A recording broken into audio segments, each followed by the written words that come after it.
আজকে আমরা একটা নতুন চ্যাপ্টার পড়া শুরু করব। ভৌতবিজ্ঞান ক্লাস 10 তৃতীয় পর্যায়ক্রমিক মূল্যায়নের অন্তর্গত ইউনিট 7-এর অ্যাটমিক নিউক্লিয়াস বা পরমাণুর নিউক্লিয়াসের প্রথম চ্যাপ্টার তেজস্ক্রিয়তা বা রেডিও অ্যাক্টিভিটি। তো প্রথমেই যেটা বলবো সেটা হচ্ছে এই তেজস্ক্রিয়তা বা রেডিও অ্যাক্টিভিটি হচ্ছে মডার্ন ফিজিক্স বা আধুনিক পদার্থবিদ্যার একটা অন্যতম গুরুত্বপূর্ণ আলোচ্য বিষয়। এর বহু শাখা এখনো কিন্তু আন্ডার রিসার্চ রয়েছে এবং যেহেতু বুঝতেই পারছো এটা একটা মডার্ন ফিজিক্সের পার্ট, সুতরাং ক্লাস 10-এর লেভেলে করে যতটা সিম্পলিফাইড ভার্সানে এই চ্যাপ্টারটাকে বোঝানো যায় আমি সেই চেষ্টা করব। তবে এইটুকু গ্যারান্টি দিচ্ছি যে চ্যাপ্টারটা খুবই ইন্টারেস্টিং। তোমরা যদি চ্যাপ্টারটা প্রপারলি বুঝতে পারো, ইভেন চ্যাপ্টারের কিছু কিছু পোর্শন রয়েছে খুবই স্কোরিং, ঠিক আছে, ওই জায়গাগুলো যদি ভালো করে বুঝতে পারো তাহলে কিন্তু পরীক্ষায় ছাক্কা নম্বর তোলা যায়।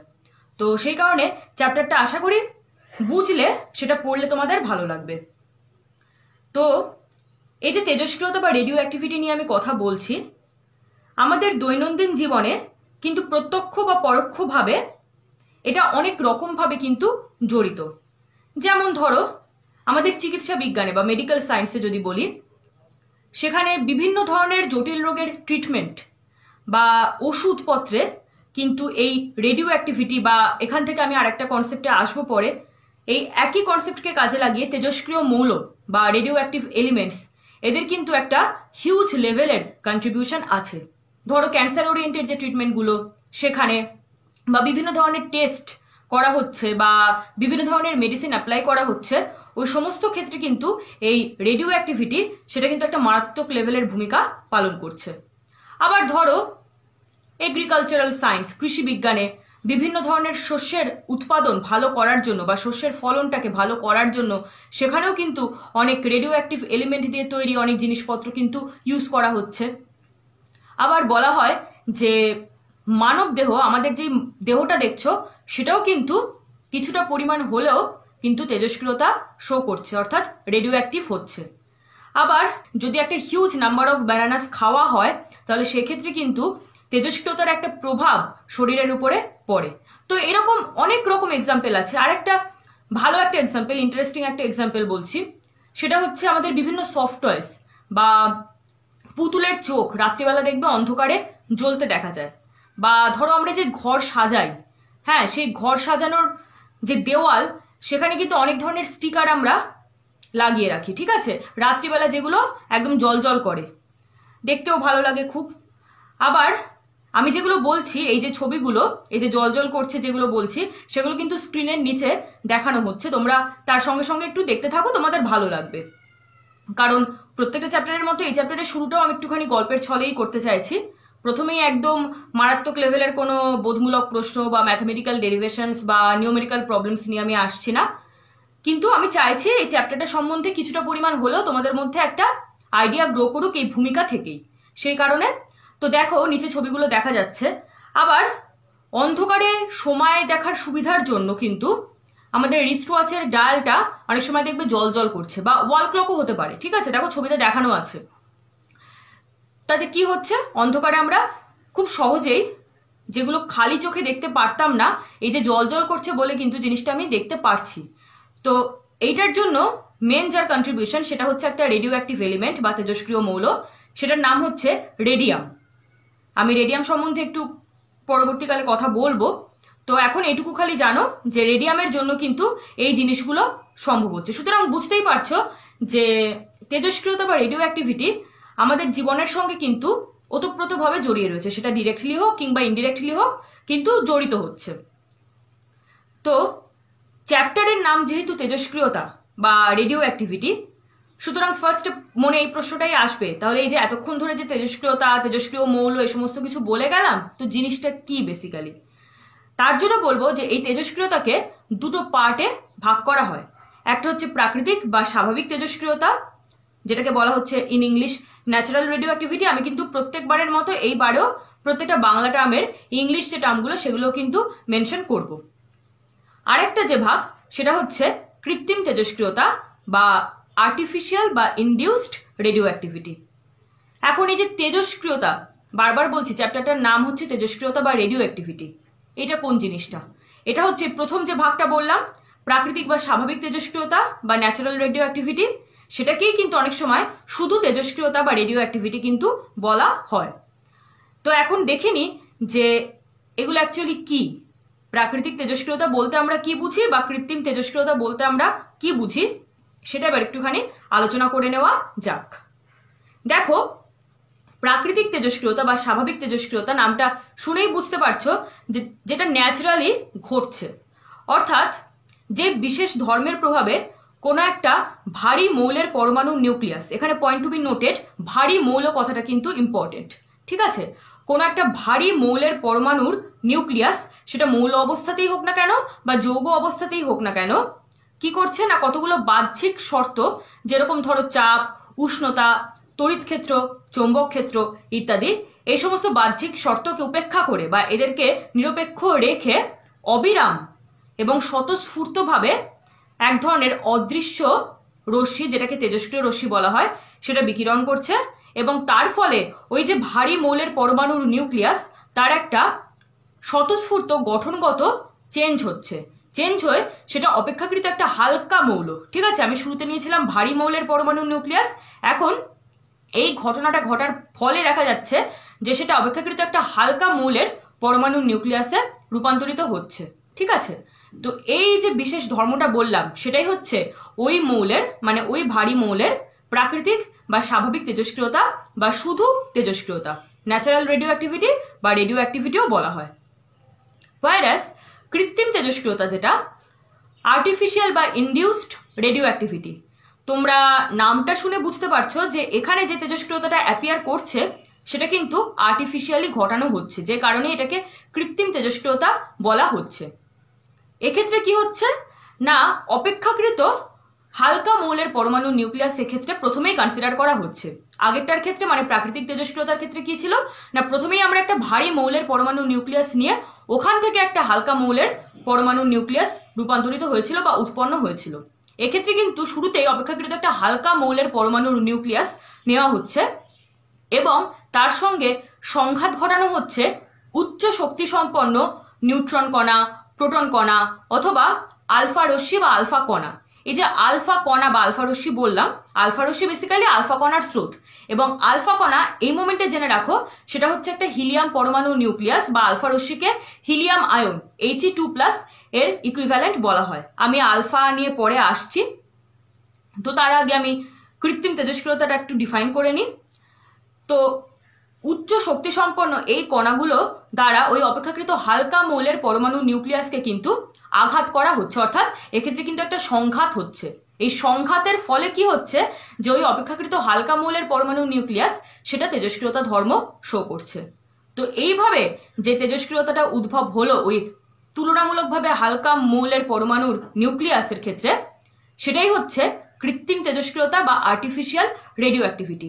এবং যেহেতু উচ্চ শক্তি সম্পন্ন কণা দ্বারা ওই হালকা মৌলের পরমাণু নিউক্লিয়াসকে সংঘাত ঘটানো হচ্ছে, যার ফলেই তেজস্ক্রিয়তা ঘটনাটা ঘটছে, এই যে সংঘাত হচ্ছে, তো বলতে পারো অনেকটা আবিষ্ট হয়ে ওই হালকা মৌলের পরমাণু নিউক্লিয়াসটা কিন্তু তেজস্ক্রিয়তা ধর্মটাকে প্রদর্শন করছে।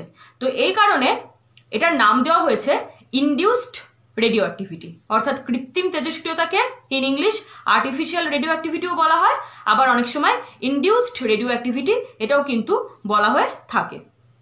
তো এটা গেল আমাদের প্রাকৃতিক এবং কৃত্রিম তেজস্ক্রিয়তা সম্পর্কে কথাবার্তা। এবার তেজস্ক্রিয়তা নিয়ে একটু যদি আলোচনা এগোতে হয় তাহলে বেশ কিছু জিনিস তোমাদের একটু জেনে রাখতে হবে। যেরকম ধরো, প্রথমেই আসি তেজস্ক্রিয় মৌল বা রেডিও অ্যাক্টিভ এলিমেন্ট সম্পর্কে। সেটা কি না, যে সমস্ত মৌল এই প্রাকৃতিক বা স্বাভাবিক তেজস্ক্রিয়তা ধর্ম প্রদর্শন করছে, হ্যাঁ মানে তেজস্ক্রিয়তা ধর্ম অ্যাকচুয়ালি প্রদর্শন করছে যে সমস্ত মৌল, তাদেরকে বলা হচ্ছে প্রাকৃতিক বা স্বাভাবিক তেজস্ক্রিয় মৌল বা ন্যাচারাল রেডিও অ্যাক্টিভ এলিমেন্টসও বলা হয়, অথবা শুধু তেজস্ক্রিয় মৌল কিন্তু বলা হয়ে থাকে রেডিও অ্যাক্টিভ এলিমেন্টস। এবং এখানে একটা কথা বলার, সেটা হচ্ছে যে আমি যদি এক্সাম্পল হিসেবে দিই, তোমরা দেখবে আবার স্ক্রিনের নিচে কিন্তু রেডিও অ্যাক্টিভ এলিমেন্টসের একটা পর্যায় সারণী শো করছে। তোমরা অলরেডি কিন্তু পর্যায় সারণী সম্পর্কে ইউনিট 8 থেকে জেনে গেছো, তাই এই ব্যাপারে আমি ডিটেলসে কিছু যাচ্ছি না, জাস্ট আমি স্ক্রিনের নিচে পর্যায় সারণীটাকে শো করাচ্ছি। ওখানে শুধুমাত্র রেডিও অ্যাক্টিভ এলিমেন্টসগুলোই কিন্তু হাইলাইট করা আছে। অপেক্ষাকৃত ভারী যে মৌলগুলো অর্থাৎ লেড বা সীসা পিবি 20682 206 হচ্ছে ওর ভর সংখ্যা, 82 হচ্ছে ওর পরমাণু ক্রমাঙ্ক বা পারমাণবিক সংখ্যা। এগুলো সম্বন্ধে আশা করি তোমাদের পরিচিতি রয়েছে। পরমাণু ক্রমাঙ্ক বা পারমাণবিক সংখ্যা হচ্ছে অ্যাকচুয়ালি নাম্বার অফ প্রোটনস এবং নাম্বার অফ ইলেকট্রনসও বলতে পারো, কারণ দুটোই ইকুয়াল। এবং ভর সংখ্যা যেটা সেটা হচ্ছে টোটাল যে নিউক্লিয়র নাম্বার, অর্থাৎ ওই মৌলের পরমাণু নিউক্লিয়াসে প্রোটন সংখ্যা প্লাস নিউট্রন সংখ্যা, সেটা হচ্ছে ভর সংখ্যা। তো যাই হোক, সীসার পরবর্তী যে ভারী মৌলগুলো রয়েছে, ভারী বলতে কোন সেন্সে বলছি না, যাদের ভর সংখ্যা গ্রেটার দ্যান অথবা ইকুয়াল টু 210 হচ্ছে, মানে 210-এর সমান হচ্ছে অথবা 210-এর থেকে বেশি হচ্ছে, তারাই কিন্তু মেনলি এই তেজস্ক্রিয় মৌল বা এই প্রাকৃতিক তেজস্ক্রিয় মৌল এই ক্যাটাগরিতে পড়ছে। ঠিক আছে, আমি কয়েকটা এক্সাম্পল দিচ্ছি। যেরকম ধরো ইউরেনিয়াম রয়েছে, থোরিয়াম রয়েছে, অ্যাক্টিনিয়াম রয়েছে, প্লুটোনিয়াম রয়েছে ইত্যাদি। আরও তেজস্ক্রিয় মৌলের কথা তোমরা জানতে পারবে যত চ্যাপ্টারটা এগোবে তত। তো যাই হোক, তো এটা হচ্ছে আমাদের তেজস্ক্রিয় মৌল বা রেডিও অ্যাক্টিভ এলিমেন্ট। এখন এই তেজস্ক্রিয় মৌলের পরমাণু নিউক্লিয়াস কিন্তু বেসিক্যালি অস্থায়ী, অর্থাৎ এরা কিন্তু পার্মানেন্ট হচ্ছে না। যেরকম আমরা জানি যে সব শক্তি অবশেষে তাপ শক্তিতে পরিণত হয়, ঠিক তেমনই কিন্তু প্রত্যেকটা তেজস্ক্রিয় মৌলের পরমাণু নিউক্লিয়াসই, সেটা 5টা স্টেপের মধ্যে দিয়ে গিয়েই হোক কিংবা 500টা স্টেপের মধ্যে দিয়ে গিয়েই হোক না কেন, ফাইনালি কিন্তু লেড বা সীসাতে পরিণত হচ্ছে। কেন পরিণত হচ্ছে, পরিণত হওয়ার কি কন্ডিশন, এগুলো আমি একটু পরে আসছি। তো এইটুকু জেনে রাখো, তারা কিন্তু ফাইনালি লেডে গিয়ে পরিণত হচ্ছে।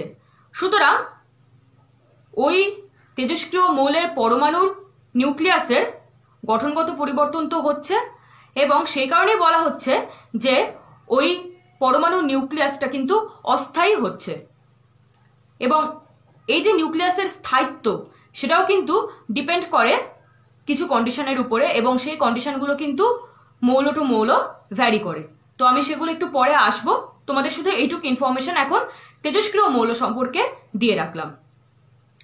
এখন যেটা বলবো সেটা হচ্ছে তেজস্ক্রিয় বিঘটন বা তেজস্ক্রিয় ভাঙন বা তেজস্ক্রিয় ক্ষয় বলা হয়ে থাকে, অর্থাৎ রেডিও অ্যাক্টিভ ডিকে অথবা রেডিও অ্যাক্টিভ ডিসইন্টিগ্রেশন।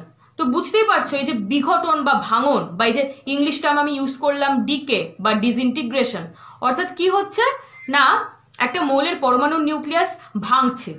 কিভাবে ভাঙছে সেটা হচ্ছে যে, এই যে আমি যখন প্রাকৃতিক তেজস্ক্রিয়তা বর্ণনা করলাম, সেখানে বললাম যে একটা ভারী মৌলের পরমাণুর নিউক্লিয়াস, সেটার ওই তেজস্ক্রিয়তা ধর্ম শো করছে বলে তার নিউক্লিয়াসের কিন্তু একটা স্বতঃস্ফূর্ত গঠনগত পরিবর্তন হচ্ছে। এই পরিবর্তনটা, এই যে স্বতঃস্ফূর্ত গঠনগত যে পরিবর্তন, এটাই হচ্ছে বেসিক্যালি তেজস্ক্রিয় বিঘটন বা তেজস্ক্রিয় ভাঙন বা তেজস্ক্রিয় ক্ষয়, that is radio active disintegration বা রেডিও অ্যাক্টিভ ডিকে। এবং তার ফলে একটা অপেক্ষাকৃত হালকা মৌলের পরমাণুর নিউক্লিয়াস সেটা উৎপন্ন করছে। এবং এই যে তেজস্ক্রিয় বিঘটন বললাম, এটা কিন্তু মেনলি আমাদের সিলেবাস অনুযায়ী 3টে প্রসেস আমি আলোচনা করব, সেটা এই এপিসোডে নয়, সেটা আমি নেক্সট এপিসোডে আলোচনা করব। তার আগে আমি একটুখানি বলে নিই, সেটা হচ্ছে তেজস্ক্রিয় রশ্মিটা কি। তাহলে এই যে বিঘটনের যে 3টে ক্যাটাগরি, সেটা আমি মেনশন করতে পারবো, তোমরা বুঝতে পারবে। সেই কারণে এই যে তেজস্ক্রিয় রশ্মি, সেটা হচ্ছে, আবার আমি ফিরে যাচ্ছি ওই প্রাকৃতিক তেজস্ক্রিয়তা যেখানে ডিফাইন করছিলাম সেইখানে। দেখো, ওখানেই কিন্তু আমাদের সমস্ত প্রশ্নের উত্তর কিন্তু লুকিয়ে রয়েছে। ঠিক আছে, তো যেটা বক্তব্য সেটা হচ্ছে যে ওখানেও বলেছিলাম যে ভারী মৌলের পরমাণু নিউক্লিয়াস কি করছে না, সমস্ত বাহ্যিক শর্তগুলোকে নিরপেক্ষ রেখে একটা অদৃশ্য রশ্মি কিন্তু বিকিরণ করছে। এই যে একটা অদৃশ্য রশ্মি বলছি, বা আরেকটুখানি যদি প্রিসাইসলি বলি, তাহলে হচ্ছে একটা অদৃশ্য ভেদন ক্ষমতা সম্পন্ন রশ্মি। ঠিক আছে, এটাই কিন্তু তেজস্ক্রিয় রশ্মি। এই যে ভেদন ক্ষমতা বললাম, এই ভেদন ক্ষমতা নিয়েও পরবর্তীকালে আমি কিছু কথা বলবো। ভেদন ক্ষমতা অর্থাৎ ভেদ করার ক্ষমতা, পেনিট্রেটিং পাওয়ার। ঠিক আছে, নামটা শুনে কিছুটা বুঝতে পারছো যে কিছু একটা ভেদ করবে, তো আমি সেটা পরে আসছি। তো এই যে অদৃশ্য ভেদন ক্ষমতা সম্পন্ন একটা রশ্মি বিকিরিত হচ্ছে যখন ওই ভারী মৌলের পরমাণু নিউক্লিয়াসের একটা স্বতঃস্ফূর্ত গঠনগত পরিবর্তন হয়ে অপেক্ষাকৃত হালকা মৌলের পরমাণুর নিউক্লিয়াস উৎপন্ন করছে সেই সময়, তো সেই রশ্মি হচ্ছে আমাদের তেজস্ক্রিয় রশ্মি বা রেডিও অ্যাক্টিভ রেস। এবং এটাকে মূলত 3টে ভাগে ভাগ করা যায়, 3টে ভাগে ভাগ করা যায়, মানে 3 ধরনের তেজস্ক্রিয় রশ্মির অস্তিত্ব কিন্তু রয়েছে, খুব পপুলার, ঠিক আছে। এবং সেই রশ্মির যে প্রকৃতি সেটা নিয়েও আমি একটু পরে আলোচনা করব। এটা যে ফার্স্ট একটুখানি ইন্ট্রোডাকশন দিচ্ছি, সুতরাং এগুলো একটুখানি আমি পরের দিকেই আলোচনাগুলো রাখছি, জাস্ট ব্যাপারটা কি ঘটছে সেটা আমি তোমাদের সামনে এক্সপ্লেন করছি। তো মেনলি আলফা রশ্মি পাওয়া যায়, বিটা রশ্মি পাওয়া যায়, গামা রশ্মি পাওয়া যায়। আলফার কথা অলরেডি আমি যখন কৃত্রিম তেজস্ক্রিয়তা বললাম তখন একবার তোমরা শুনেছো, আর একবার এই নিয়ে সেকেন্ড টাইম শুনলে। অর্থাৎ 3 ধরনের রশ্মি, আলফা রশ্মি রয়েছে, বিটা রশ্মি রয়েছে এবং গামা রশ্মি। এরা কিন্তু মেনলি তেজস্ক্রিয় রশ্মি বা রেডিও অ্যাক্টিভ রেজ, এবং এদের উপরে ডিপেন্ড করেই কিন্তু তেজস্ক্রিয় বিঘটনকে 3টে ভাগে ভাগ করা যায়।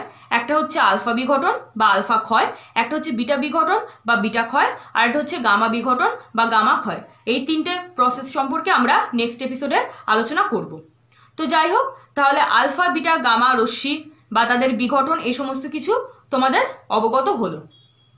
এখন এই যে এতক্ষণ ধরে তেজস্ক্রিয়তা সম্পর্কে এত কথা বলে এলাম, তো একটুখানি তো জানতে ইচ্ছা করতেই পারে যে এই তেজস্ক্রিয়তাটা কি করে এলো, কে প্রথম আবিষ্কার করলেন বা কিভাবে করলেন। তো সেটা বলতে গেলে এটা বলতে হয় যে বিজ্ঞানী হেনরি বেকারেল সর্বপ্রথম এই তেজস্ক্রিয়তা ঘটনার আবিষ্কার করেছিলেন। তখনও এই ঘটনার নামকরণ করা হয়নি, কিন্তু এই যে ঘটনাটার অস্তিত্ব উনি সর্বপ্রথম টের পেয়েছিলেন ইউরেনিয়াম নামক, ইউরেনিয়াম তোমরা অলরেডি তেজস্ক্রিয় মৌল যখন আমি বললাম সেই সময় শুনেছ। তো সেইটা নিয়ে যখন উনি কাজ করছিলেন সেখান থেকে উনি সর্বপ্রথম তেজস্ক্রিয়তা এই ধর্মটার অস্তিত্ব লক্ষ্য করেছিলেন। এবং এটা উনি অ্যাকচুয়ালি, আমরা জানি এক্স রশ্মি বা এক্স রে সবাই চিনি, আমরা প্রত্যেকেই হয়তো জীবনে 1-2 বার বা তার বেশিবার আমরা এক্স রে করেছি, মানে এক্স রে জিনিসটার সম্পর্কে আমরা পরিচিত মোটামুটি। তো এই যে এক্স রশ্মির কিছু প্রপার্টিস যখন উনি স্টাডি করছিলেন, তো ইউরেনিয়াম সল্ট নিয়ে কিছু কাজকর্ম করছিলেন, তখন উনি সর্বপ্রথম এই ইউরেনিয়াম সল্ট থেকে এই তেজস্ক্রিয়তা ধর্মের পুরো ঘটনাটা উনি বুঝতে পারেন।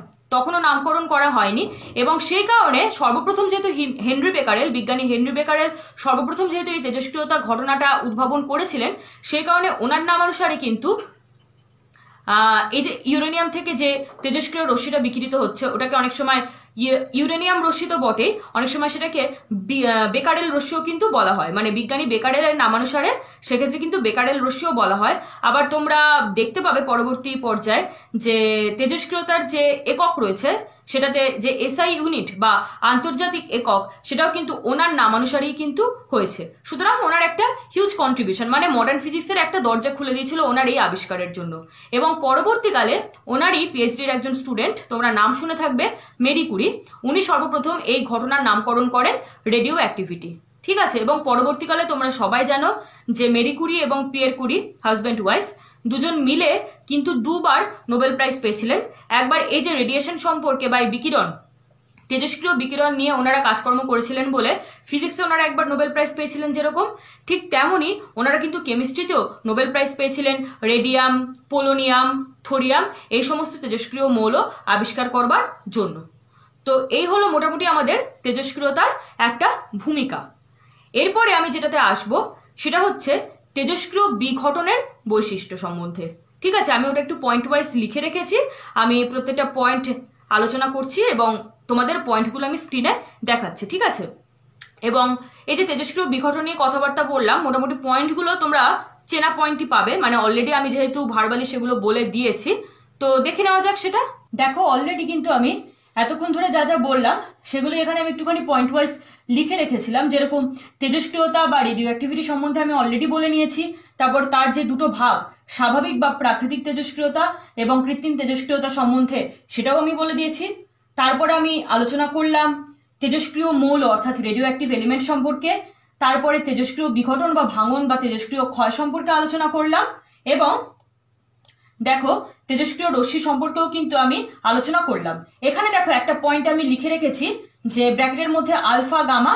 আচ্ছা, এখানে একটা জিনিস বলে রাখা দরকার, আমি যে এই আলফা রশ্মি, বিটা রশ্মি, গামা রশ্মির কথা বললাম তাদের সিম্বলগুলো কি। এটা হচ্ছে আলফা রশ্মির সিম্বল, এটা হচ্ছে বিটা রশ্মির সিম্বল, এবং এটা হচ্ছে গামা রশ্মির সিম্বল।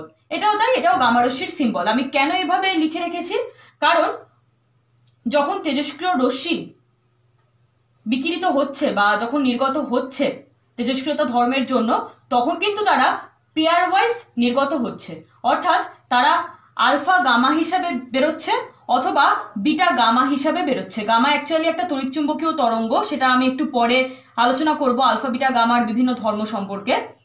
তো এইটুকু জেনে রাখো ওরা কিন্তু তখন সেখানে পেয়ার ওয়াইজ বেরোচ্ছে, একটা হচ্ছে আলফা গামা নিয়ে অথবা বিটা গামা নিয়ে, কখনো আলফা বিটা একসঙ্গে কিন্তু বেরোচ্ছে না। তো এটার উপরে কিন্তু একটু শর্ট কোশ্চেনও আসে, তো তোমরা সেই জন্য একটু বুঝে নাও বা জেনে রাখো। আমি এই কারণেই কিন্তু আলাদা করে এই কথাটা এইভাবে লিখে রেখেছি। তো যাই হোক, আমি যেটা বললাম সেটা হচ্ছে এরপরে আমরা তেজস্ক্রিয় বিঘটনের বৈশিষ্ট্য সম্পর্কে আলোচনা করব। তো দেখো পয়েন্ট ওয়াইজ আমি যে লিখে রেখেছি, প্রথম পয়েন্ট কি বলছে? প্রথম পয়েন্ট বলছে যে মৌলের একটি অপর্যাবৃত্ত ধর্ম হচ্ছে এই তেজস্ক্রিয় বিঘটন। অর্থাৎ এই যে অপর্যাবৃত্ত বা অ্যাপিরিয়ডিক, তোমরা একদম প্রথম চ্যাপ্টার মানে ইউনিট 1 এর 1.1 কিন্তু পর্যাবৃত্ত ঘটনা অপর্যাবৃত্ত ঘটনা সম্পর্কে কিন্তু অবগত হয়েছে, তাই আলাদা করে। আর সব থেকে বড় কথা, এটা তো শেষের দিকের চ্যাপ্টার, সেই কারণে কিন্তু এমন অনেক কিছু জিনিসই থাকবে যেটা তোমরা কিন্তু আগে জেনে এসেছো, এবং সেই টিউটোরিয়ালস কিন্তু আমাদের ইউটিউব চ্যানেলে অলরেডি আপলোড হয়ে গেছে। সুতরাং আমি এটাই ধরে নিচ্ছি যে তোমরা কিন্তু এই জিনিসগুলো জানো।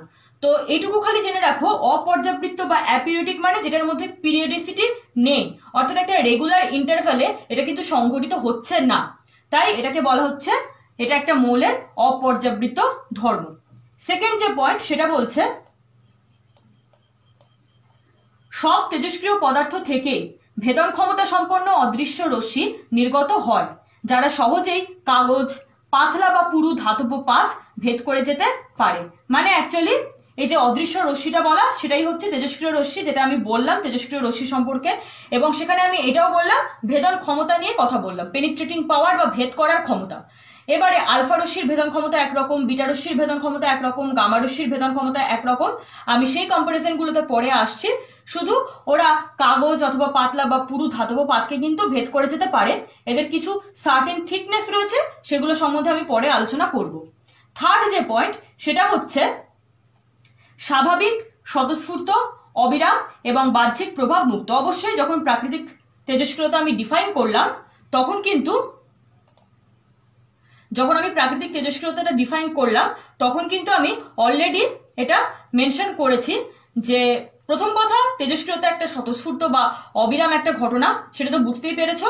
এবং তারা কিন্তু বাহ্যিক প্রভাব মুক্ত হচ্ছে। বাহ্যিক প্রভাব আমি অলরেডি বলে দিয়েছি, চাপ, উষ্ণতা, তড়িৎ ক্ষেত্র, চৌম্বক ক্ষেত্র ইত্যাদি। তো এটাই হচ্ছে থার্ড পয়েন্ট। ফোর্থ যে পয়েন্ট সেটা বলছে যে এটা একটা নিউক্লিয় ঘটনা, কক্ষীয় ইলেকট্রনগুলির কোনো ভূমিকা কিন্তু এক্ষেত্রে নেই। তুমি এতক্ষণ যতটুকু আমি কথা বলেছি, তুমি যেটা শুনে এসেছো, সেখানে কিন্তু একবারও আমি কিন্তু যে সংঘাত ঘটানো হচ্ছে কৃত্রিম তেজস্ক্রিয়তার ক্ষেত্রে, সেখানে প্রোটন নিউট্রন কণা সম্পর্কে বলেছি, একবারও কিন্তু ইলেকট্রনের কথা আমি সেখানে মেনশন করিনি। তার কারণ হচ্ছে এটা পুরোপুরি একটা পরমাণুর নিউক্লিয়াস। নিউক্লিয়াসে কারা থাকে না, প্রোটন এবং নিউট্রন থাকে, কারণ ইলেকট্রনরা তো বাহ্যিক কক্ষপথে রয়েছে, ওরা তো আর নিউক্লিয়াসে অবস্থান করছে না। প্রোটন নিউট্রন এই কণাগুলোই কিন্তু এক্ষেত্রে অংশগ্রহণ করছে, এবং সেই জন্য ওই নিউক্লিয়াস থেকে নিউক্লিয় এই নামকরণটা করা হচ্ছে, এবং এটাকে বলা হচ্ছে নিউক্লিয় ঘটনা, যেখানে কক্ষীয় ইলেকট্রনের কোনো ভূমিকা থাকছে না, শুধুমাত্র প্রোটন নিউট্রন অর্থাৎ নিউক্লিয়ন যারা, তাদের কিন্তু ভূমিকা থাকছে। এর পরের যে পয়েন্ট সেটা কিন্তু খুব ইম্পর্টেন্ট একটা পয়েন্ট, সেটার উপরে বেস করে কিন্তু অঙ্কও দিতে পারে বা কোনো বোধমূলক প্রশ্নও কিন্তু দিতে পারে। তো অলরেডি আমি বললাম যে ভারী মৌল বলতে যাদের ভর সংখ্যা 210 এর সমান অথবা 210 অপেক্ষা বেশি। ইভেন ভারী মৌল কনসিডার করা হয়েছে, এটা তো প্রাকৃতিক তেজস্ক্রিয়তার যখন ডিফাইন করেছিলাম তখনই বলেছিলাম যে ভারী মৌলের পরমাণু নিউক্লিয়াস থেকে কিন্তু আমরা কাজটা শুরু করেছি। এখন এখানে যে তোমরা দেখতে পাচ্ছ স্মল এন আর স্মল পি লেখা, সেটা হচ্ছে ওই মৌলের পরমাণু নিউক্লিয়াসের স্মল এন হচ্ছে নিউট্রন সংখ্যা এবং স্মল পি হচ্ছে প্রোটন সংখ্যা। দেখা গেছে যে এই যে অনুপাত স্মল এন বাই পি, এই রেশিওটা যদি 1.5 এর থেকে বেশি হয় তাহলেই কিন্তু ওই সমস্ত মৌল তেজস্ক্রিয়তা ধর্ম প্রদর্শন করছে, অর্থাৎ ওই সমস্ত মৌল কিন্তু তেজস্ক্রিয় হচ্ছে। এবং যখন ওরা তেজস্ক্রিয়তা প্রদর্শন করছে, ওরা কিন্তু উত্তেজিত অবস্থায় বা উদ্দীপ্ত অবস্থায় থাকছে, অর্থাৎ এক্সাইটেড হয়ে থাকছে।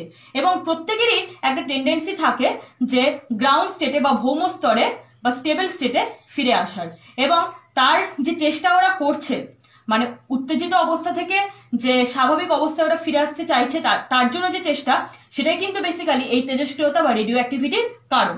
এবং দেখা গেছে যে গ্রাউন্ড স্টেটে বা যেটা স্টেবল স্টেটে আমরা বলছি, সেক্ষেত্রে কিন্তু এন বাই পি এই রেশিওটা ইকুয়াল টু 1.5 অথবা অলমোস্ট ইকুয়াল টু 1.5 হচ্ছে, এবং দেখা গেছে সেটা কিন্তু এই যে লেড পিবি 20682 এটার ক্ষেত্রে কিন্তু হচ্ছে। অর্থাৎ সমস্ত তেজস্ক্রিয় মৌল যাদের N/P এর রেশিওটা 1.5 এর বেশি, তারা কিন্তু ফাইনালি সেটা 5টা বিঘটনের মাধ্যমেই হোক না কেন, বা 50টা বিঘটন বা 500টা বিঘটন বা যতগুলো বিঘটন প্রসেসের মাধ্যমেই হোক না কেন, তারা কিন্তু ফাইনালি এই অতেজস্ক্রিয় লেড বা সীসাতে কিন্তু পরিণত হচ্ছে বা রূপান্তরিত হচ্ছে, যার কিন্তু N/P রেশিওটা অলমোস্ট ইকুয়াল টু 1.5 হচ্ছে। সুতরাং এই রেশিওটা থেকে আমি বুঝতে পারি যে কোনো ভারী মৌলের পরমাণুর নিউক্লিয়াসের স্থায়িত্ব কতটা বেশি।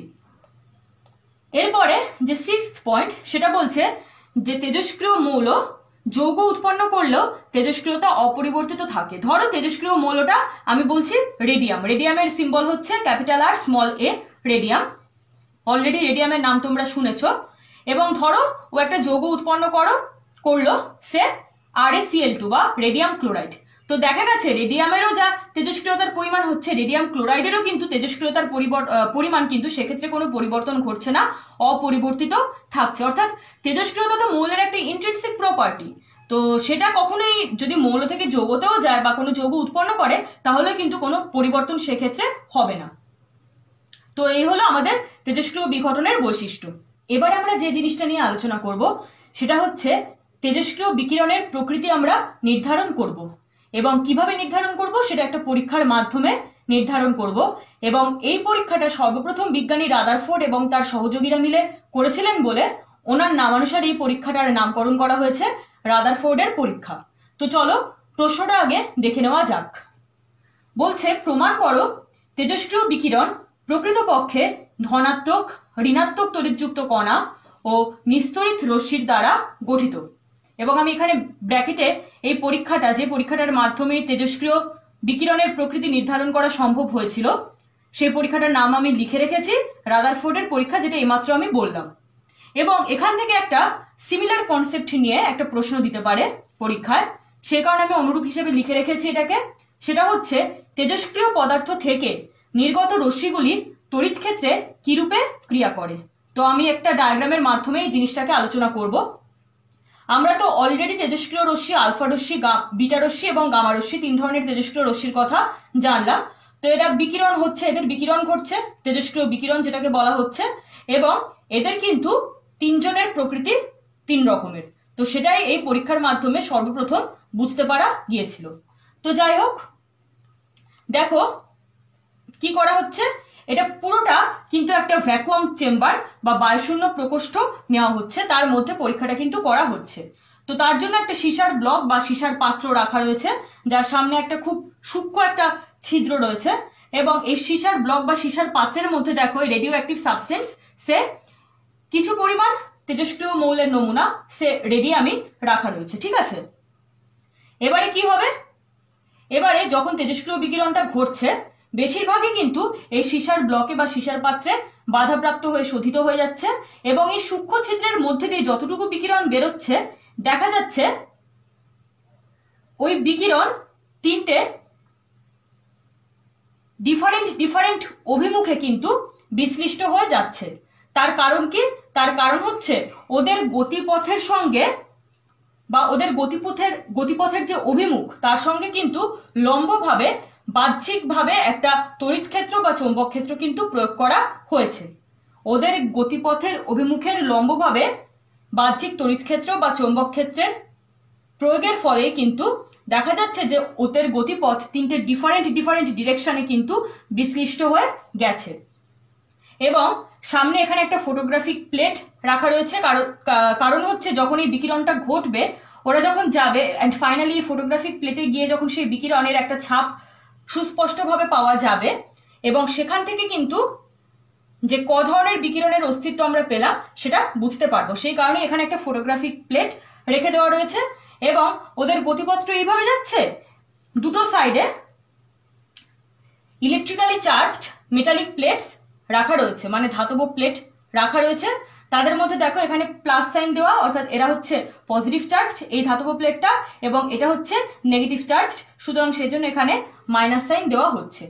এবার যখন বাহ্যিকভাবে তড়িৎ ক্ষেত্র বা চৌম্বক ক্ষেত্র প্রয়োগ করা হলো, তো যে বিকিরণটা হচ্ছে এবং তাদের গতিপথটা তিনটে ডিফারেন্ট পথে বিশ্লিষ্ট হয়ে যাচ্ছে।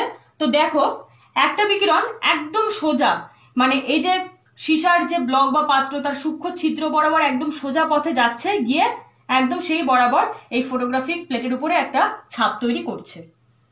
দেখা যাচ্ছে আর একটা বিকিরণ, মানে তার গতিপথ অ্যাকচুয়ালি কি হচ্ছে না, এটার রেসপেক্টে দেখো একটা তুলনামূলক ছোট কোণ করে বা অ্যাঙ্গেল করে এইভাবে কিন্তু ডাইভার্টেড হয়ে যাচ্ছে। এবং যেহেতু এই সাইডে নেগেটিভ চার্জ মেটালিক প্লেট রয়েছে, সুতরাং আমরা কি জানি, পজিটিভ নেগেটিভ মেলে একটা আকর্ষণ তৈরি হবে, অর্থাৎ বিপরীতধর্মী আধান যেখানে প্রেজেন্ট থাকবে। সুতরাং সেখান থেকে আমি বুঝতে পারলাম যে এখানে যে বিকিরণটা হলো সেটা কিন্তু পজিটিভ চার্জ হচ্ছে, এবং তুলনামূলক যেহেতু কম অ্যাঙ্গেল করে ওটা ডাইভার্টেড হচ্ছে, সুতরাং বুঝে নিতে হবে যে ওটা কিন্তু অপেক্ষাকৃত ভারী, এবং সেটাও কিন্তু ফটোগ্রাফিক প্লেটের উপরে একটা নির্দিষ্ট জায়গায় গিয়ে একটা ছাপ তৈরি করছে।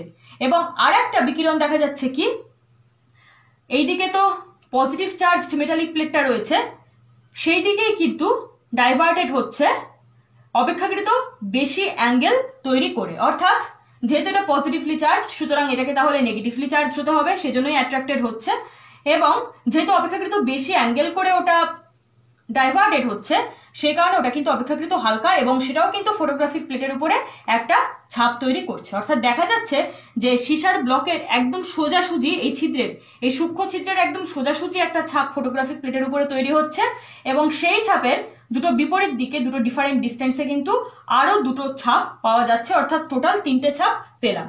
সুতরাং এক্ষেত্রে যে তিন ধরনের বিকিরণ প্রেজেন্ট রয়েছে, একটা হচ্ছে নিউট্রাল বা নিস্তড়িত, কারণ এটা যে একদম সোজা চলে গেছে, অর্থাৎ পজিটিভ বা নেগেটিভ প্লেট কারোর দ্বারাই কিন্তু সেটা প্রভাবিত হচ্ছে না, সুতরাং সেটা নিউট্রাল বা নিস্তড়িত হচ্ছে।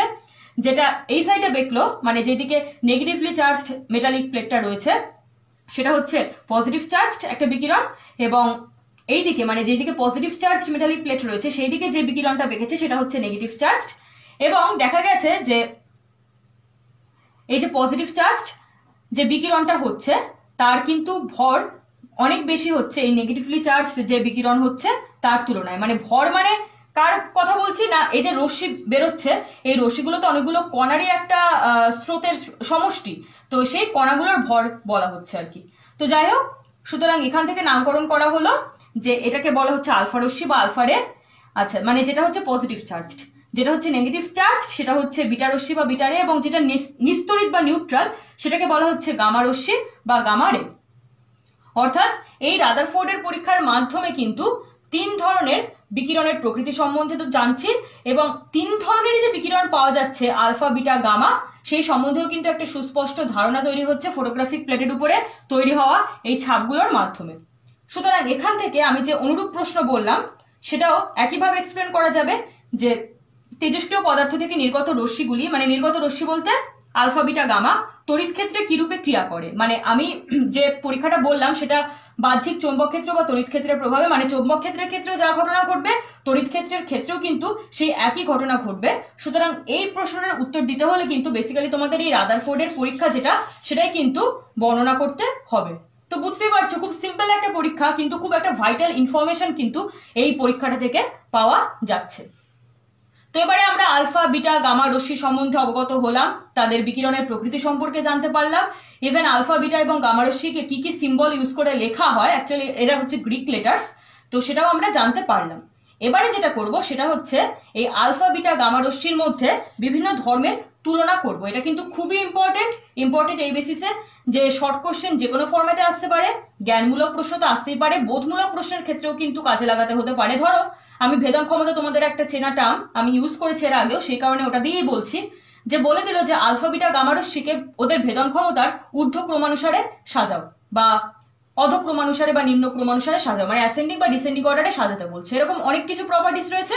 তো এরকম ভাবে আবার এটাও বলতে পারে যে আলফা বিটা গামা রশ্মির মধ্যে কার ভেদন ক্ষমতা বেশি বা কার আয়নন ক্ষমতা বেশি, আমি আসছি এক একটা পয়েন্টে। তো এরকম ভাবে কিন্তু বলতে পারে।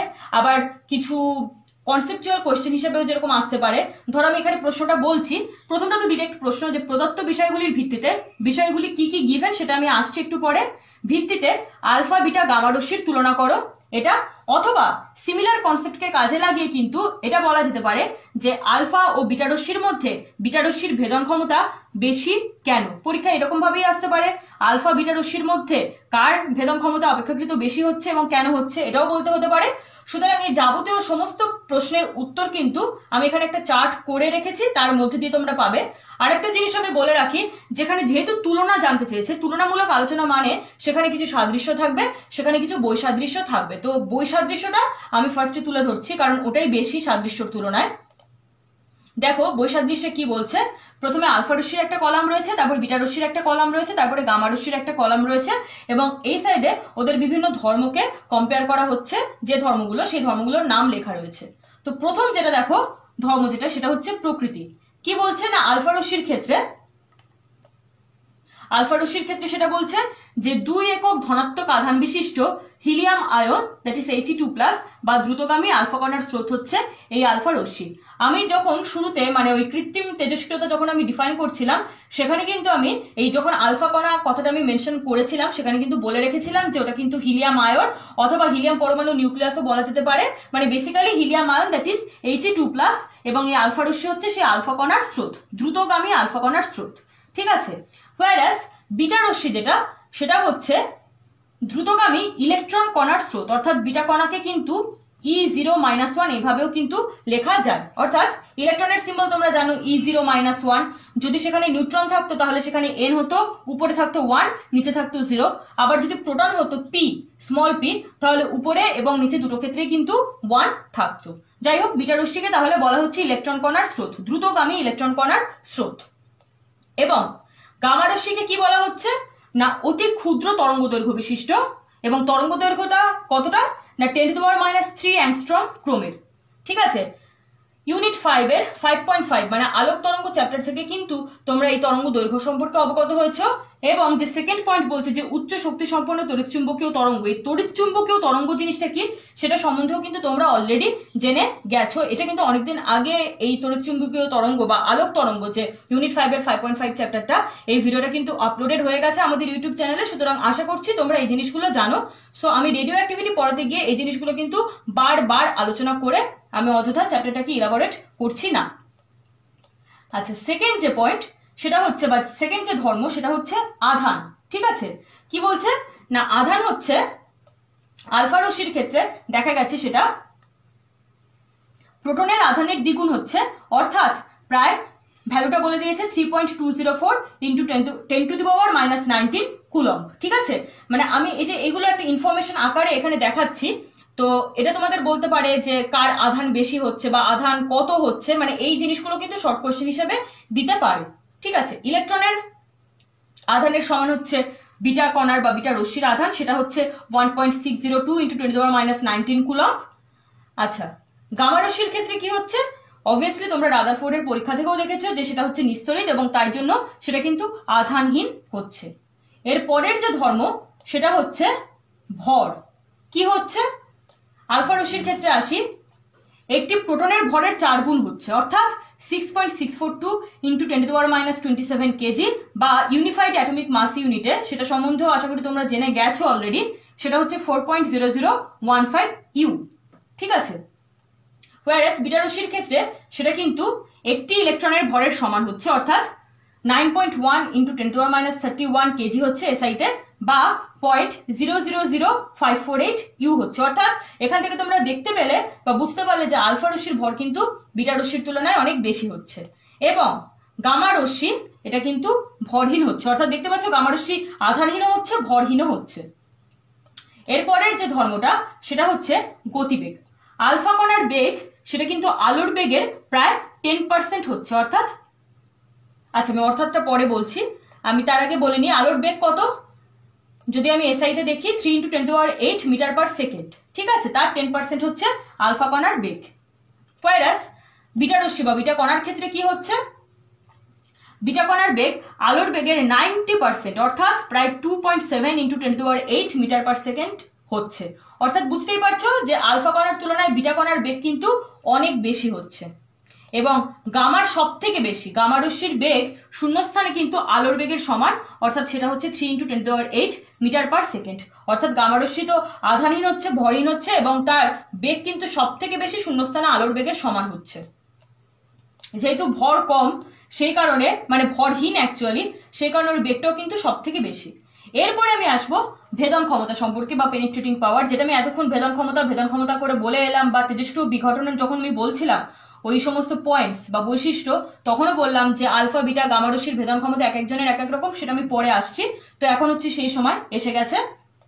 দেখো আলফার ক্ষেত্রে কি হচ্ছে, যেহেতু আকারে বড় হচ্ছে আলফা কণা, ঠিক আছে। এখানে আরেকটা জিনিস আমি বলি, সেটা হচ্ছে যে আগেই একটা প্রশ্ন দেখলে যে আলফা ও বিটা রশ্মির মধ্যে বিটা রশ্মির ভেদন ক্ষমতা বেশি কেন, তো এই এক্সপ্লেনেশনটাও কিন্তু তোমরা এই পয়েন্ট থেকে পেয়ে যাবে। সেটা হচ্ছে আলফার ক্ষেত্রে দেখি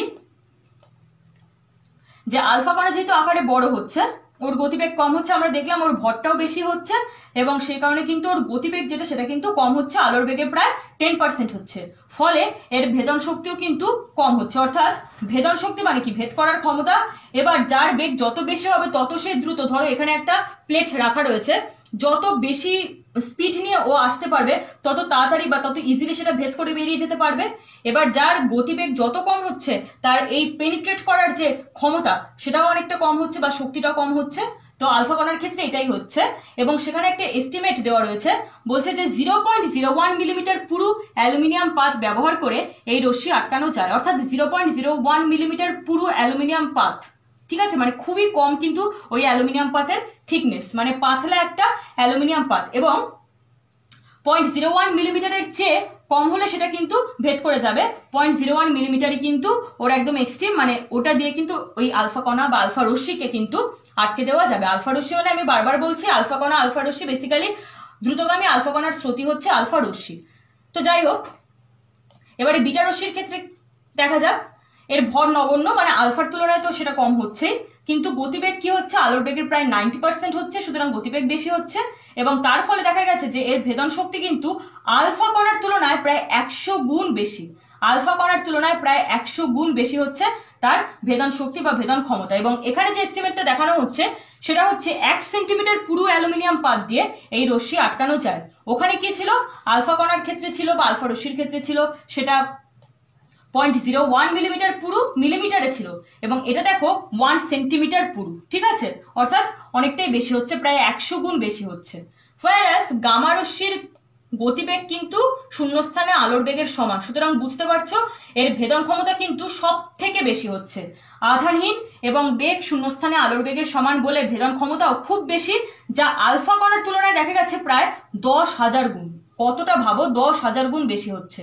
এবং এই রশ্মি দেখা গেছে 100 সেন্টিমিটার পুরু অ্যালুমিনিয়াম পাতও কিন্তু ভেদ করে যেতে পারে। মানে বুঝতে পারছো যে আলফা কণার ক্ষেত্রে সেটা 0.01 মিলিমিটারে আবদ্ধ ছিল, বিটা কণার ক্ষেত্রে সেটা হলো 1 সেন্টিমিটার, এবং গামার ক্ষেত্রে কিন্তু সেটা 100 সেন্টিমিটার পুরো অ্যালুমিনিয়াম পাতকেও ভেদ করে যেতে পারছে। তো এখান থেকে কিন্তু একটা রেশিও জানা যাচ্ছে, এটা কিন্তু পরীক্ষাতেও আসতে পারে, যে আলফা বিটা এবং গামা রশ্মির ভেদন ক্ষমতার যে রেশিও সেটা হচ্ছে বেসিক্যালি 1:100:10,000। এরপরে যে পয়েন্ট সেটা হচ্ছে, এখান থেকেও প্রশ্ন আসতে পারে, বোধমূলক প্রশ্ন, যে গ্যাসকে আয়নিত করার ক্ষমতা। এটা দেখা গেছে আলফা রশ্মির সব থেকে বেশি হচ্ছে তিনটে রশ্মির মধ্যে, কারণ আলফা রশ্মির ভেদন ক্ষমতা যেটা সেটা সব থেকে কম হচ্ছে, এবং আলফা রশ্মি যেহেতু বা আলফা কণা তার ভর যেহেতু সব থেকে বেশি, তার গতিবেগও সব থেকে কম হচ্ছে, তাই দেখা যাচ্ছে যে গ্যাসকে তো আয়নিত করতে পারছে ঠিকই, এবং দেখা যাচ্ছে যে আলফা রশ্মির আয়নন ক্ষমতা বিটা বা গামা রশ্মির তুলনায় কিন্তু বেশি হচ্ছে। whereas বিটার যে গতিবেগ, বিটা রশ্মির যে গতিবেগ সেটা কিন্তু গামা রশ্মির তুলনায় কম হচ্ছে, আলফা রশ্মির তুলনায় বেশি হচ্ছে, এবং সেই কারণে আয়নন ক্ষমতা কিন্তু সেটা আলফা রশ্মির তুলনায় কিন্তু কম হলেও গামা রশ্মি অপেক্ষা কিন্তু বেশি হচ্ছে। whereas গামার ক্ষেত্রে কি হচ্ছে, গামার ক্ষেত্রে হচ্ছে যে গ্যাসকে আয়নিত করতে পারার ক্ষমতা আলফা ও বিটা রশ্মির তুলনায় অনেক কম হচ্ছে, কারণ গামা রশ্মির গতিবেগ কিন্তু সব থেকে বেশি হচ্ছে, ভেদন ক্ষমতা কিন্তু সব থেকে বেশি হচ্ছে, এবং সেই কারণেই কিন্তু আয়নন করার ক্ষমতা, কারণ আয়নন করতে গেলে তো একটু মিনিমাম একটা টাইম স্টে করতে হবে, তো সেই ক্ষমতাটা সেই কারণে কিন্তু সব থেকে কম হচ্ছে। তাই আয়নন ক্ষমতা বলছি ন্যূনতম, ঠিক আছে, খুবই কম। এরপর যেটা সেটা হচ্ছে প্রতিপ্রভা সৃষ্টির ক্ষমতা। ঠিক আছে, প্রতিপ্রভা বেসিক্যালি হচ্ছে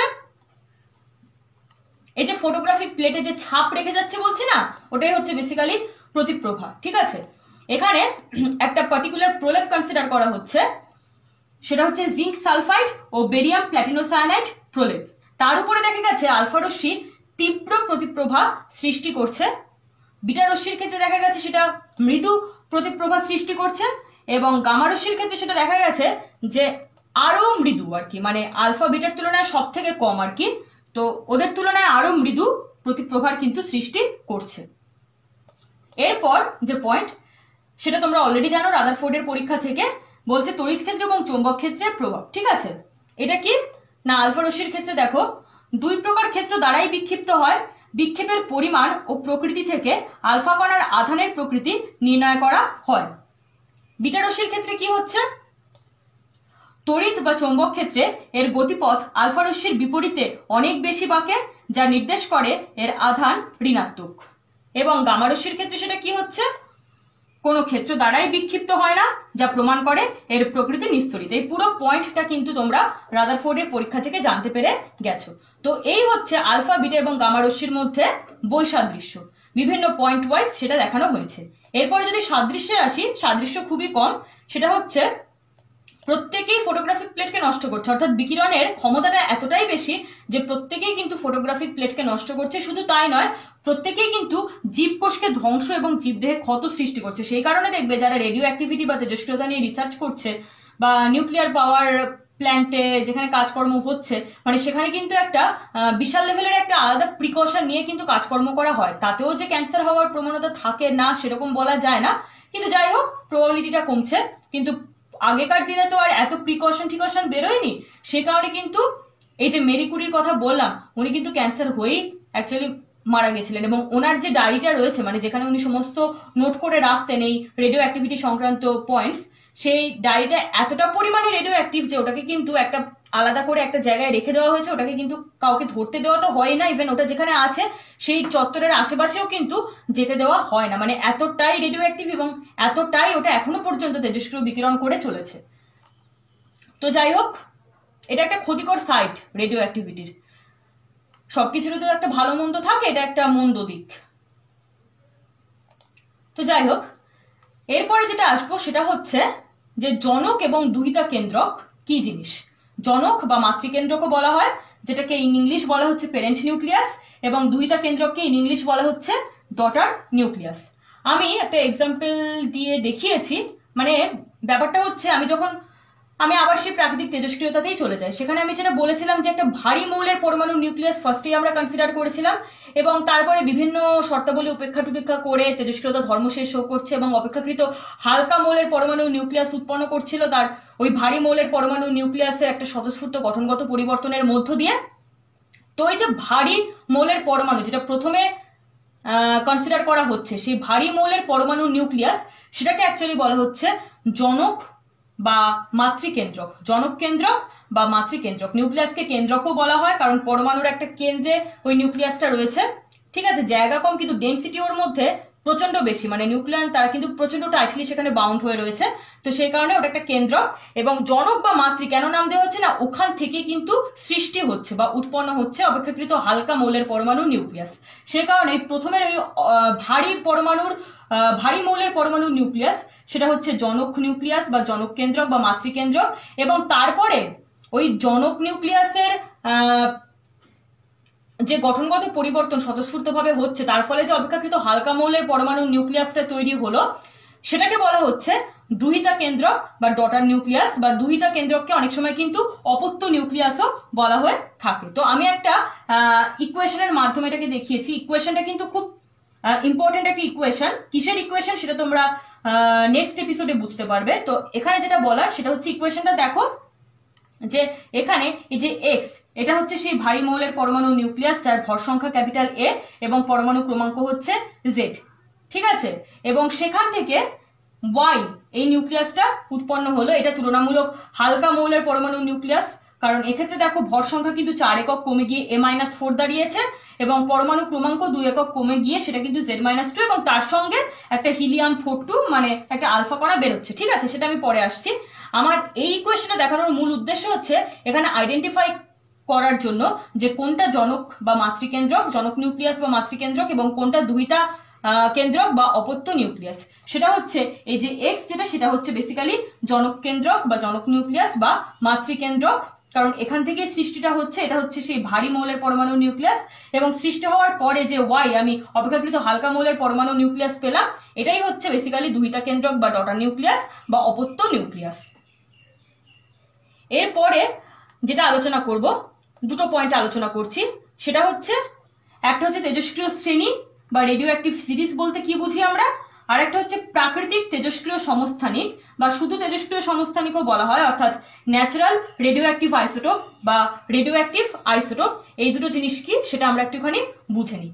দেখো, আমি যখন তেজস্ক্রিয় মৌল সম্পর্কে কথাবার্তা বলছিলাম সেখানে কিন্তু বললাম যে প্রত্যেকটা ভারী তেজস্ক্রিয় মৌলের পরমাণু নিউক্লিয়াস কিন্তু ফাইনালি একটা অতেজস্ক্রিয় সুস্থির সীসা বা লেডের পরমাণু নিউক্লিয়াসে রূপান্তরিত হচ্ছে, এবং এই যে রূপান্তরিত হওয়ার যে ঘটনা, এবার সেটা কিন্তু 5টা তেজস্ক্রিয় বিঘটনের মাধ্যমেও হতে পারে, 500টা তেজস্ক্রিয় বিঘটনের মাধ্যমেও হতে পারে। অর্থাৎ বুঝতে পারছো তো যে একটা ভারী মৌলের পরমাণু নিউক্লিয়াস সেটা কিন্তু তেজস্ক্রিয়ভাবে বিঘটিত হতে হতে হতে হতে অর্থাৎ ভাঙতে ভাঙতে, তোমরা অলরেডি তেজস্ক্রিয় বিঘটন সম্পর্কে জেনে গেছো, তো সেটা কিন্তু ভাঙতে ভাঙতে অবশেষে কিন্তু সেটা অতেজস্ক্রিয় সীসার পরমাণু নিউক্লিয়াসে কিন্তু পরিণত হচ্ছে। এবং এই যে একটা ভারী তেজস্ক্রিয় মৌল থেকে ফাইনালি একটা সুস্থির অতেজস্ক্রিয় মৌলে পরিণত হওয়া বা মৌলের পরমাণু নিউক্লিয়াসে রূপান্তরিত হওয়া, এটা তেজস্ক্রিয় বিঘটনের যে স্টেপগুলো ফলো করে, অর্থাৎ যে ক্রম অনুসারে ব্যাপারটা ঘটছে, সেই ক্রমটাই হচ্ছে কিন্তু তেজস্ক্রিয় শ্রেণী বা রেডিও অ্যাক্টিভ সিরিজ। এই তেজস্ক্রিয় শ্রেণী বা রেডিও অ্যাক্টিভ সিরিজকে মূলত 3টে ভাগে ভাগ করা হয়েছে। একটা হচ্ছে ইউরেনিয়াম শ্রেণী, একটা হচ্ছে মানে সেকেন্ড যেটা সেটা হচ্ছে থোরিয়াম শ্রেণী, এবং থার্ড যেটা সেটা হচ্ছে অ্যাক্টিনিয়াম শ্রেণী। এটা হলো আমাদের তেজস্ক্রিয় শ্রেণী সম্পর্কে কিছু আলোচনা। এরপরে যেটা বলছি সেটা হচ্ছে তেজস্ক্রিয় আইসোটোপ বা তেজস্ক্রিয় সমস্থানিক সম্পর্কে। এটাকে প্রাকৃতিক বা স্বাভাবিক তেজস্ক্রিয় সমস্থানিকও বলা হয়, অর্থাৎ রেডিও অ্যাক্টিভ আইসোটোপকে কিন্তু ন্যাচারাল রেডিও অ্যাক্টিভ আইসোটোপও কিন্তু বলা হচ্ছে। এখন এটা কি, তো তার আগে আইসোটোপ বা সমস্থানিক সম্পর্কে আশা করি তোমরা জানো। কি হচ্ছে না, ধরো দুটো পরমাণু নিউক্লিয়াস রয়েছে, তাদের পরমাণু ক্রমাঙ্ক অর্থাৎ পারমাণবিক সংখ্যা সেটা সেম হচ্ছে, ভর সংখ্যা আলাদা হচ্ছে। এখন পরমাণু ক্রমাঙ্ক মানে হচ্ছে নাম্বার অফ প্রোটনস, ভর সংখ্যার মধ্যে নিউট্রন সংখ্যা প্লাস প্রোটন সংখ্যা রয়েছে, অর্থাৎ সেখানে প্রোটন সংখ্যা যেটা সেটা কিন্তু ওই দুটো পরমাণু নিউক্লিয়াসের জন্যই ফিক্সড হচ্ছে। তাহলে কোনটা ভ্যারি করছে? ভ্যারি করছে হচ্ছে সেই নিউট্রন সংখ্যাটা, যে কারণেই কিন্তু ওই মৌলের পরমাণু নিউক্লিয়াস দুটোর ভর সংখ্যাটা কিন্তু চেঞ্জ হয়ে যাচ্ছে, কিন্তু পরমাণু ক্রমাঙ্ক বা পারমাণবিক সংখ্যা সেটা কিন্তু ফিক্সড থাকছে। তখনই তারা হচ্ছে একে অপরের আইসোটোপ বা সমস্থানিক। এখন যে সমস্ত আইসোটোপ বা সমস্থানিক তারা এই তেজস্ক্রিয়তা ধর্ম বা এই প্রাকৃতিক তেজস্ক্রিয়তা বা স্বাভাবিক তেজস্ক্রিয়তা ধর্ম প্রদর্শন করছে বা এই প্রাকৃতিক তেজস্ক্রিয়তাকে ফলো করছে, তারাই কিন্তু বেসিক্যালি প্রাকৃতিক বা স্বাভাবিক তেজস্ক্রিয় আইসোটোপ বা তেজস্ক্রিয় আইসোটোপ বা আইসোটোপকে সমস্থানিকও বলা হয়, that is radio active isotope বা ন্যাচারাল রেডিও অ্যাক্টিভ আইসোটোপ। ঠিক আছে, ক্লিয়ার হলো তাহলে? তাহলে এটা হলো আমাদের তেজস্ক্রিয় শ্রেণী এবং তারপরে তেজস্ক্রিয় আইসোটোপ নিয়ে কথাবার্তা।